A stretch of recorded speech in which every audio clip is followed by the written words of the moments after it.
Welcome to Worldchefs podcast. I'm your host, Ragnar and you're listening to World on a Plate.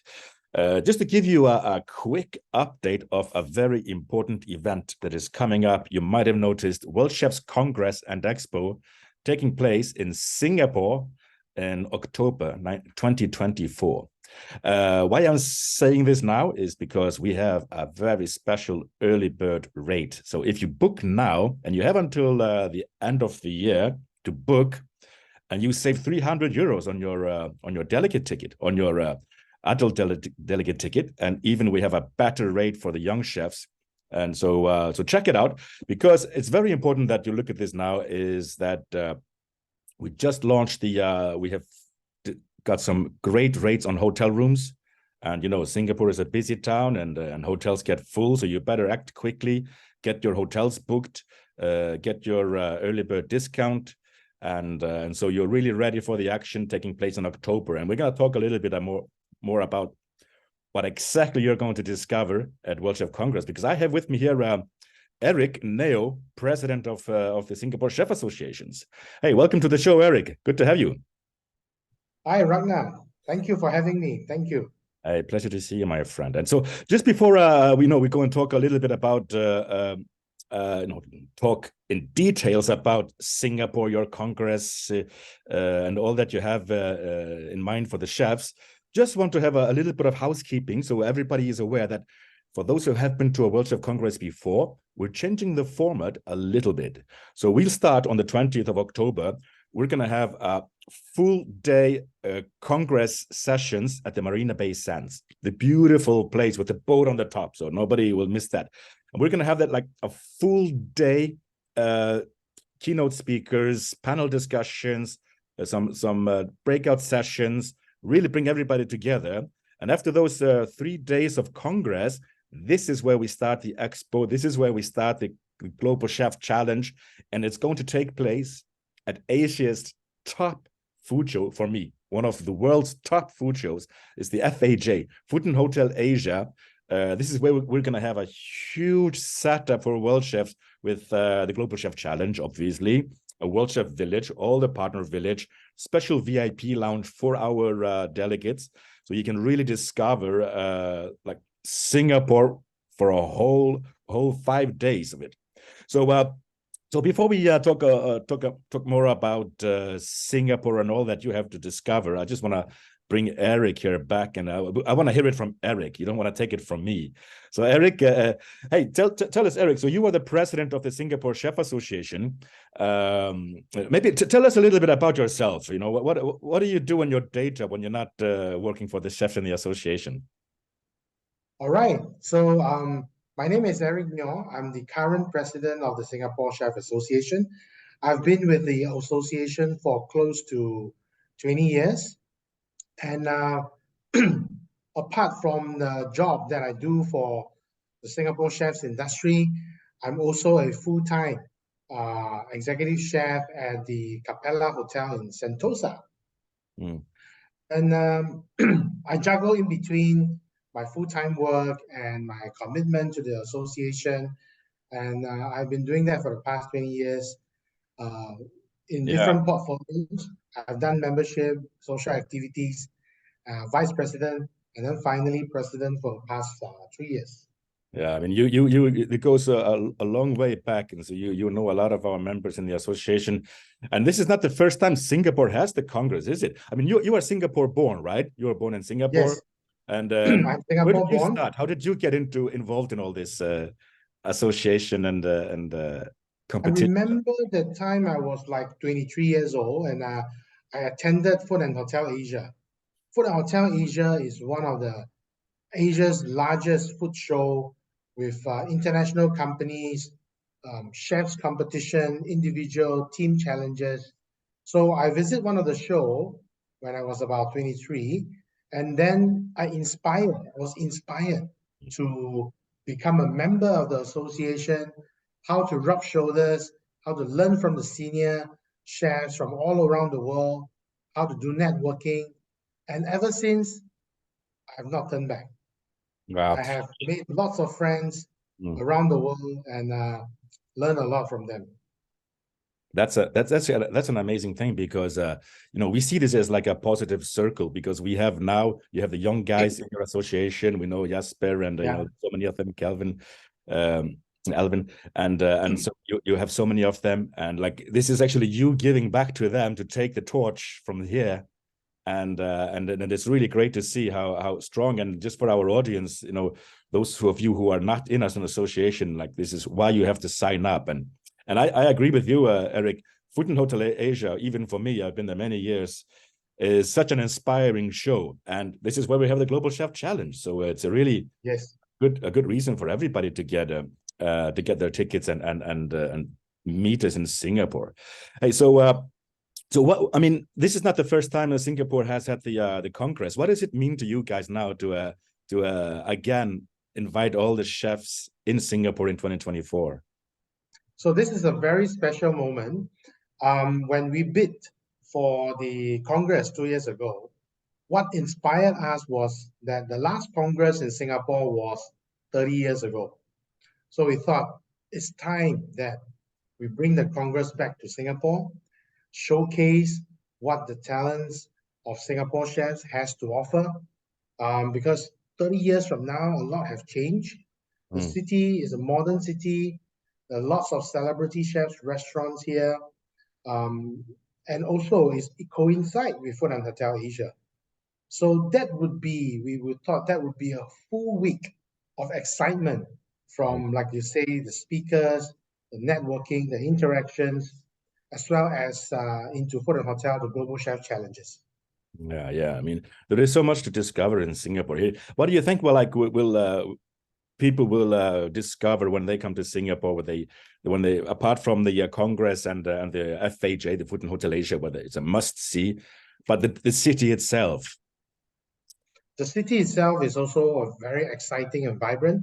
So apart from all the activities that we have been working with you and the team on the programs, for some of the chefs that comes along who are in Singapore, you can also explore all the different restaurants that we have, which is located in Marina Bay Sands, most of the celebrity restaurants.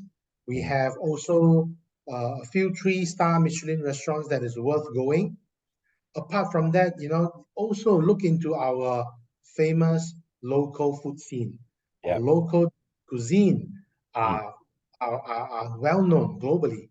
So some of the must-serve dishes, must-try dishes are like the Hainanese chicken rice, your chili crab, your pepper crab, your satay. But Singapore always gets the best crabs, because all the crabs are then import into Singapore. Oh, right. So it's really your local, and this is actually fascinating because I mean, you have a lot of chefs from around the world, from Europe, from elsewhere, that have their Michelin stars. That it's rich in Michelin star chefs. But you mentioned something that is really interesting. It's the local cuisine, and so when you go there, like you have the street food. Yes. And now as a UNESCO heritage, the hawker's cuisine. What can you tell us? What is a hawker's cuisine? A little bit of the story? So basically, hawker cuisine is in the 70s. They do not really have a proper place to serve food. So the so-called hawkers are actually setting up stores along the road, along the street, cooking and serving from there. And people are just squatting down, sitting by the roadside. And then eventually it gets into a proper, more hygienic place, whereby we have restaurants, food courts, hawker centers to serve the wider audience. But when you come to Singapore this time, you can also visit the Lau Pa Sat, which we still have that feel of dining along the roadside. So we actually close up the roads, and we set up stores, and they serve satay, beverages next to a street, which is quite fascinating for the European countries' chefs to come and try it out. I think that is something that will interest our chefs, is really to taste that the authentic hawker cuisine. I mean, what's the history? So you mentioned chicken rice, Hainese chicken, and satay. So this is like a melting pot. Singapore is like a melting pot of its Far East with Southwest Asia, with Malay and India and even Europeans coming in. So the reason why our cuisine is so diversified is because in the early 70s, a lot of immigrants from China, Malaysia come into Singapore, and there is also Indians and Malays. So there's four major dialect groups that we have here in Singapore. I would say five, sorry, including the Eurasians and the Nonias. The Nonias is a very interesting cuisine. So it's a marriage of Singapore Chinese and Straits Malay that we call. So we call it the Nonya cuisine. So it's something that is very interesting as well in terms of flavors. The flavors are very robust. And so during that time, all these different cuisines that they brought from all over the world came into Singapore. And as it passes by, the cuisine grows and all the different dialect groups start to promote that different cuisine. That's whereby Singapore has a very diversified local food scene. Exactly. And you mentioned some of these. So the must have absolute, the chili crab, you said. Yes. Chili crab and Chili crabs are actually mainly from Sri Lanka.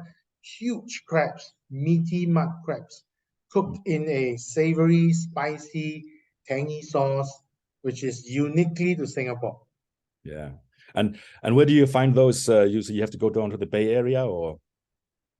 Yeah, you can find it in lots of restaurants in Singapore, but of course, there's a few recommended ones that we recommend you to go where you get the best crabs. Exactly. So we're looking forward to the Singapore chefs holding our hands through the streets of Singapore and showing us where the best places, your favorite places. What is it when you are Eric, when you're not cooking, when you're not working, what do you go for as food, yourself? What do you have with your family or your friends? What is a great chill out day for you? Usually, if I'm not working on a weekday, I'll usually spend out the time to do the association work. And I would definitely go for my favorite laksa. Everybody knows laksa is also one of Singapore's signature dish to try. So I have this laksa, which is very near to my home. We call it Uncle George Laksa. It was established in 1978 during George's father's time. And then he's the second generation and has been working till now. He's going to pass on to his son soon. But definitely, laksa is something that I would definitely have on my off day. Mm-hmm. And so, like, what like for like after the Congress, people want to look around. What have you got in Singapore that you want to recommend for people? Other attractions that city has? I know there is a big amusement park. So apart from food, Singapore is a place where you get to have fun, like the Resorts World in Sentosa. We have the Universal Studio that you can go and have fun the whole day there, or you can go to the Marina Bay Sands. Tons of shoppings down Orchard Road. You can look at different brands, as well as we have the Mandai Zoo and the bird parks, whereby it's and a night safari. You have not been to a zoo during the night. So it's one of the unique selling points that we have here in Singapore is that you get to visit the zoo and very close to the animals. In the zoo, we call it the night safari. Right. So there is plenty to see, and the food culture of all horizons. You mentioned the laksa, the chili crab, the satay.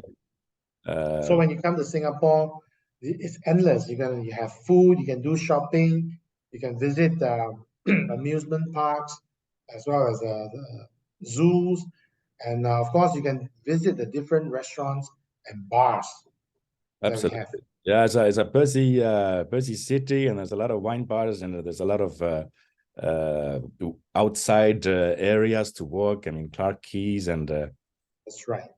yeah. So we're really looking forward to visiting Singapore, and I think this just gives me water in my mouth, and I can't wait. And but hey, we're still going to do some business there as well. So yeah, you mentioned Food and Hotel Asia, and I mean, usually you do a lot of happenings in Food and Hotel Asia. I mean, 100,000 visitors. Are you chefs gonna be there? You're gonna be involved in the show like usual. You're gonna be there to support Yes, World Chefs. for sure. So Food and Hotel Asia, like we mentioned earlier, one of the largest food show in Southeast Asia. I would say this time round, after the pandemic is getting stronger, is coming back again. I mean, we always have like 100,000 visitors, and international companies from all over the world comes and showcase their equipment, their latest state-of-art technology, whereby the wider audience, hospitality people like us, will be able to embrace, learn the new trend. There will also be some closed door seminars whereby they can do panel discussions, which is, I think, a very good networking place for hospitality and chefs. Of course, not forgetting the Global Chef Challenges will Absolutely. be in for the Hotel Asia as well. Yeah, and hey, and by the way, we are going to organize during the Food and Hotel Asia. We're going to organize competition seminars for judges, for future judges and competitors. So yeah, you know, people should definitely come in. And I think also of interest is the culinary.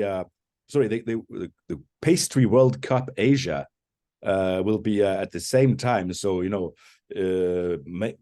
See all the action. You go to the Global Chef Challenge. You also have the Pastry World Cup, which is exceptional. And so Yeah. I know that from the past, like all the Singapore chefs are there. So we're gonna gather them in the World Chef Village. I know you're gonna be as usual catering for them and caring for them, and so give them some taste of the local friendliness and the local hospitality. One day is definitely not enough. So be prepared to spend 2 or 3 days there. Yeah, absolutely. Now, so Eric, yeah, it was really a pleasure to catch up with you, and I think it's important that you know what you said in the beginning is you know, you started over 20 years ago as a young chef coming to Food and Hotel Asia and seeing all the action, and you just got the bug, and you haven't stopped ever since. The friendships, the networking, the learning, all those opportunities, and so yeah, inspiring to hear that. And if anybody is doubting why they if they should or should not go to Worldchefs Congress in Singapore 2024, I hope this was the game changer. I hope this was the you know, the nudge Definitely. that you do with the book. I would really encourage all chefs, hospitality people to attend Worldchefs Congress. It's definitely full day, 3 days of excitement where you interact, you meet people from all around the world, you listen to the speakers, you interact, and you learn from them, which I'm sure everyone will be inspired. Yeah, and we didn't even mention the young chefs yet, because we have the Billy Gallagher Young Chef Forum, and I know your association has been extremely active with developing the young chefs, which is very important for our chefs. So if you're listening to us, you're one of the leaders in your chef association. If you're a manager in a hotel or restaurant, and you want to go to the Congress, give the opportunity to one of your younger people who married. Bring them with you. Bring more than one if you can, because we have a very special rate for the young chefs, a lot lower rate, and we treat them like kings. So actually they get all the fun, the hands-on experience. And so I think with your team, Eric, we're going to be looking into actually exactly what we're going to do with the young chef. Any thoughts so far? What is a must do for a young chef? I think for a young chef, you know, it's important that you know your career path. And of course, knowing your career path, you also need to have interactions. So by coming to the World Chef Congress, Young Chefs Billy Gallagher Forum, you'll be able to interact and learn from the young chefs from all around the world what kind of challenges that they have encountered and how they have overcome it. I think this is a very important interaction between young chefs at this point of time, so that in future, when they embark professionally into the workforce, it will be much easier for them. Absolutely. Hey, thanks, Eric. Again, it's been great talking to you, and thank you for joining this podcast, and thank you for all your support to Worldchefs. And I can't say for myself how much I'm looking forward to visit you and the whole team in Singapore. I mean, I know the great hospitality that you guys have, and what a great city Singapore is. You know, the food, it's beautiful there. So many attractions, historical attractions, got lots of history. And again, it's food is all you guys live for there, I think. Yeah.